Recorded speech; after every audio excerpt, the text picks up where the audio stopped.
Pensa no seu dia de ontem. Você acordou, tomou café, foi trabalhar ou estudar, riu com alguém, postou algo online. Tudo normal, tudo seu. Mas e se eu te dissesse que essa vida, essa rotina que você chama de eu, é uma mentira? Não uma mentira óbvia, tipo inventar que viajou pro Caribe. É mais sutil, mais funda, uma mentira que você nem vê porque tá colada na sua pele. Carl Jung olhou pra isso e não piscou. Ele dizia que o que você mostra pro mundo, essa versão arrumada de você mesmo, é só uma casca. Uma máscara que você veste sem nem perceber que tá vestindo. Imagine um teatro. Você entra no palco todo dia, fala suas falas, faz seus gestos e a plateia aplaude. O chefe gosta do seu relatório, os amigos curtem sua piada, o espelho te devolve um sorriso que parece certo. Mas no fundo, tem um eco, um vazio que não explica. Jung chamava essa máscara de persona. Não é só fingir para as pessoas. É o jeito que você aprendeu a ser para não afundar no caos para caber no mundo. Só que essa máscara não é você. É uma peça que você encena tão bem que acabou esquecendo que é uma peça. Agora pensa nisso. Quantas vezes você já sentiu um peso que não entende? Uma raiva que sobe do nada, um dia que você quis jogar tudo fora sem motivo claro. Jung dizia que isso não é acidente. A mentira que você vive, essa persona brilhante, tem um preço. Ela empurra para baixo o que não cabe nela, o que não é bonito, o que não presta para as fotos, e esse resto não some. Fica lá, no escuro, mexendo com você. Ele via isso em todo mundo, não só nos loucos dos hospitais. O comerciante que sorri para os clientes e chora sozinho, a mãe que ama os filhos mas sonha com fugir. A vida moderna é um palco lotado, você corre, produz, sorri, mas tem um fio solto na costura. Jung não inventou essa ideia do nada. Ele olhou para os mitos, para os sonhos, para as religiões antigas e viu que a gente sempre usou máscaras. Só que agora, com celulares na mão e likes na cabeça, a mentira ficou mais pesada. Ele dizia que ela não é só uma escolha, um hábito, um jeito de sobreviver que vira prisão. E o pior, você acredita nela, acha que é quem o mundo vê, quem o espelho reflete. Mas Jung sabia que a verdade não tá na superfície. Tá no que você enterrou, no que você nem lembra que existe. Vida é um palco, e você entra nele todo dia. Acorda, veste a roupa certa, fala o que esperam, sorri quando precisa. Carl Jung chamava isso de persona, a máscara que você usa para navegar o mundo. Não é só fingimento, tipo mentir para impressionar. É mais fundo, mais automático. É o você que aparece no trabalho, sério e focado, mesmo que por dentro tudo desmorone. É o você que ri alto com amigos, mesmo que o peito aperte. Jung dizia que essa máscara não é acidente, ela nasce cedo, quando você aprende o que ganha aplauso e o que leva bronca. Pensa na criança que você foi. Seus pais elogiavam o silêncio, então você calava a bagunça. A escola premiava nota alta, então você engolia a preguiça. Cada pedaço da persona foi colado assim, pedaço por pedaço, até virar uma segunda pele. Jung via isso como um escudo, uma armadura para sobreviver na selva social. Sem ela, você seria um alvo fácil, perdido num mar de expectativas. Mas o problema não é usá-la, é quando ela vira você. Quando o escudo fica tão pesado que você esquece o que está por baixo. Numa série como Ruptura, os caras cortam a mente para separar o trabalho da vida pessoal. Fora do escritório, não lembram do chefe. Dentro, não sentem o peso de casa. Jung diria que é a persona levada ao extremo, uma máscara que não só esconde, mas apaga o resto. Na vida real, não tem cirurgia para isso, mas o efeito é parecido. Você já se pegou agindo como outro alguém, tipo, falando que não sente só para agradar? Jung anotava casos assim nos pacientes dele. Um homem vivia para ser o pai perfeito, mas sonhava com fugir para as montanhas. A máscara dele brilhava, mas o grito ficava preso.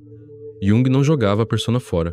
Ele sabia que ela tem um lado bom, te ajuda a funcionar, a se conectar, só que ela mente quando vira a única verdade. Nos livros dele, como Tipos Psicológicos, ele descreve como ela cresce com a cultura, com o que o mundo espera. Na Suíça pacata, onde ele vivia, era o relógio, a ordem, o aperto de mão firme. Hoje pode ser o filtro da foto, o post esperto. Ele dizia que a mentira não está na máscara em si, mas em achar que ela é tudo. Porque enquanto você a usa, algo fica de fora, empurrado para o escuro, esperando a hora de bater na porta. Escuridão não é só o que você vê quando apaga a luz. É o que vive embaixo da máscara, no porão da sua mente. Carl Jung dizia que a persona, essa cara que você mostra para o mundo, não é o fim da história.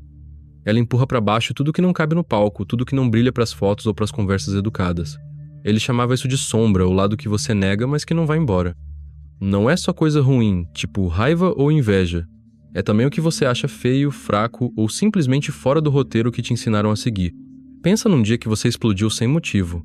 Alguém te corta no trânsito, e de repente você tá gritando. O coração disparado, como se o mundo tivesse te traído. Jung via isso nos pacientes dele. Um cara, contador certinho, casado, vida nos trilhos, sonhava toda noite que matava o chefe com um machado. Acordava suado, com vergonha, mas o sonho voltava. Jung não dizia que ele era louco. Dizia que a sombra estava batendo na porta, querendo ser ouvida. Aquele homem vivia uma mentira porque engolia a raiva, o instinto para manter a máscara limpa. A sombra não é só pessoal. Jung cavou mais fundo e achou que ela tem raízes num lugar que ele chamava de inconsciente coletivo. Não é só o seu porão, é o de todo mundo.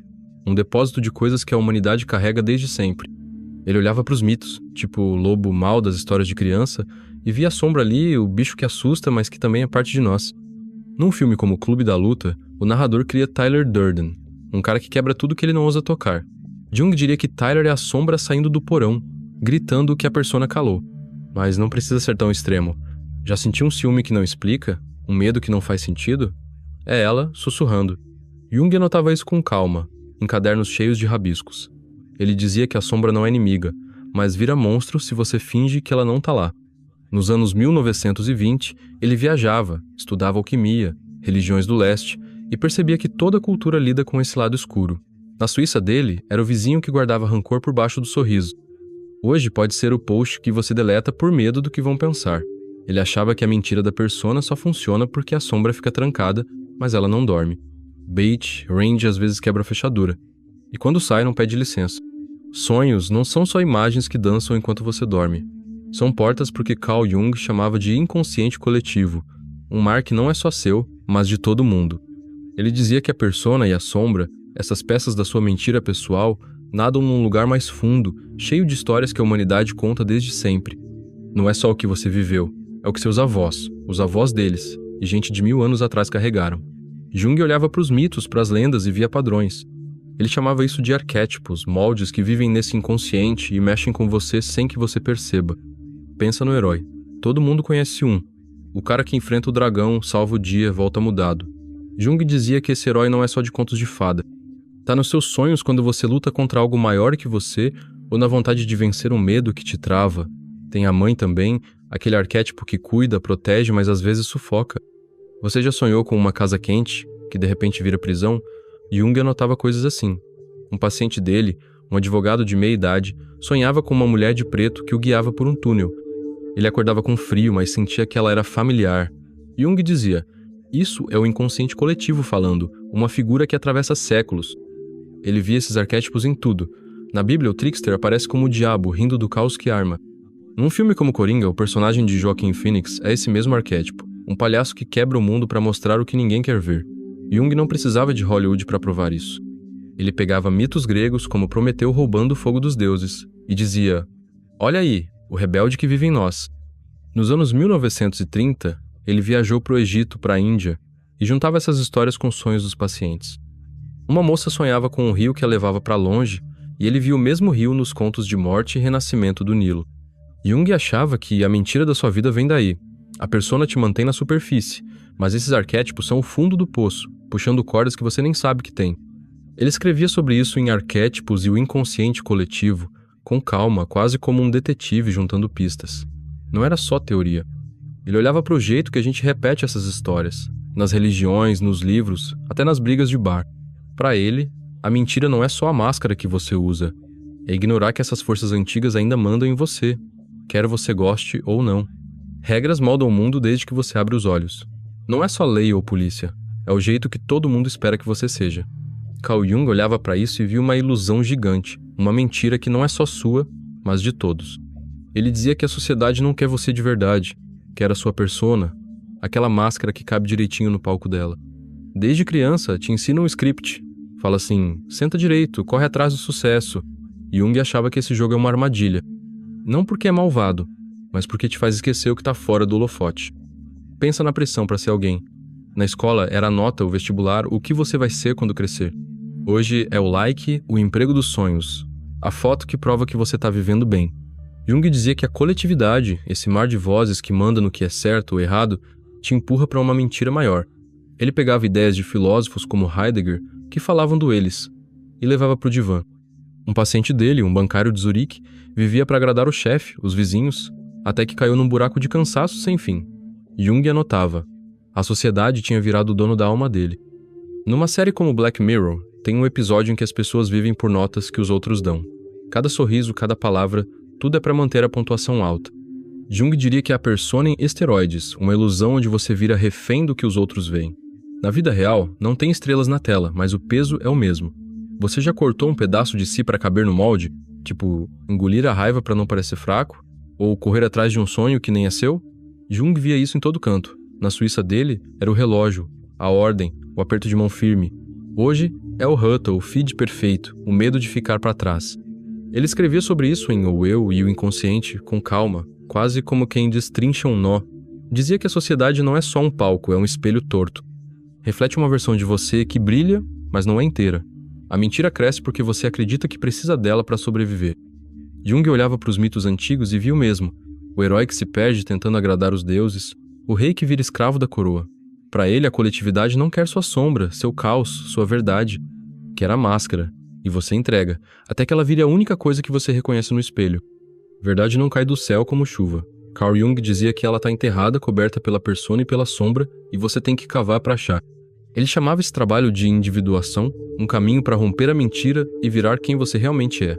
Não é sobre jogar a máscara fora ou abraçar o caos da sombra como se fosse herói de filme, é mais quieto, mais fundo. Jung via isso como uma dança entre os pedaços de você, um jeito de juntar o que a sociedade e o inconsciente separaram. Pensa num artesão moldando barro. A persona é o formato bonito, que todo mundo vê, a sombra é a sujeira que sobra nas mãos. Jung dizia que individuação pega os dois, mistura, faz algo novo. Ele viu isso nos pacientes dele. Uma mulher, professora, vivia para dar aula, sorrir, ser perfeita, mas à noite escrevia poemas cheios de raiva que nunca mostrava. Jung não mandava ela queimar a máscara ou gritar os poemas na rua. Ele sentava com ela, fuçava os sonhos, puxava a sombra para a luz. Aos poucos ela parou de se odiar por sentir o que sentia. Num livro como O Senhor dos Anéis, Frodo carrega o anel, um peso que é ele e não é. Jung diria que é a sombra dele, o desejo que ele nega, mas que o transforma. Individuação é carregar esse anel sem virar Gollum, sem se perder na máscara ou no escuro. Jung escrevia sobre isso em Aion, com calma, quase como quem desenha um mapa. Ele dizia que a sociedade quer você num canto só, mas a verdade está no meio. Não é ser santo nem monstro, é ser inteiro. Nos anos 1940, ele olhava para os pacientes e viu mesmo. Quem fugia da sombra afundava, quem brigava com a persona se quebrava. Ele não vendia receita fácil. Dizia que o caminho é torto, cheio de sonhos esquisitos e conversas com o que você escondeu. Um homem carpinteiro sonhava com um lobo que o seguia. Jung fuçava o sonho, via o lobo com uma força que ele calava para ser o bom pai. Aos poucos, o cara começou a esculpir madeira bruta, sem polir, e parou de beber para esquecer. Jung achava que a mentira da vida é viver pela metade. Individuação não apaga a máscara, não mata a sombra, junta tudo, deixa você respirar o que antes sufocava. Silêncio era o jeito de Carl Jung cavar a verdade. Ele não gritava suas ideias do telhado. Preferia anotar em cadernos, falar baixo com pacientes, estudar mitos numa casa à beira de um lago suíço. Para ele, a mentira da sua vida não era só a máscara ou o que você esconde. Era o que você nunca parou para olhar. Ele morreu em 1961, mas deixou um mapa. A persona te prende, a sombra te puxa, o inconsciente coletivo te guia e a individuação te solta. Jung achava que viver sem isso é ficar na superfície, acreditando num reflexo que não é você. Pensa nos sonhos dele. Nos anos 1910, ele sonhou com uma enchente engolindo a Europa, anos antes da Primeira Guerra estourar. Ele não via isso como mágica, mas como o inconsciente coletivo gritando que ninguém queria ouvir. Jung dizia que a mentira cresce quando você ignora essas vozes. Nos pacientes, ele viu mesmo. Um pintor que jogava telas no lixo por medo de críticas começou a pintar o que sonhava depois que Jung fuçou o porão da mente dele. O cara parou de se odiar, mas não virou famoso. Jung não ligava pra fama, ligava pra verdade. Num filme como Matrix, Neo acorda de uma ilusão para encarar o real. Jung diria que a individuação em cores gritantes, mas na vida não tem pílula vermelha. Tem sonhos, tem o que você sente e cala, tem o que você faz quando ninguém vê. Ele escrevia sobre isso em memórias, sonhos, reflexões, quase como um diário de quem viveu o que pregava. Nos anos 1950, já velho, olhava para o mundo e via a mesma mentira. Máquinas, progresso, correria, tudo para fugir do que está dentro.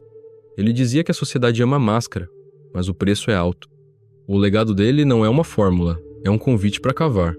Jung deixou ferramentas: olhar os sonhos, encarar a sombra, ouvir os arquétipos que ecoam desde sempre. Para ele, a mentira persiste porque é cômoda, mas a verdade não espera. Você já sentiu ela cutucando, no vazio que não explica, na vontade de mudar que você engole. Ele morreu quieto, mas o que escreveu ainda fala. A vida é um palco sim, mas Jung achava que dá pra sair do script, desde que você ouse descer as escadas do porão.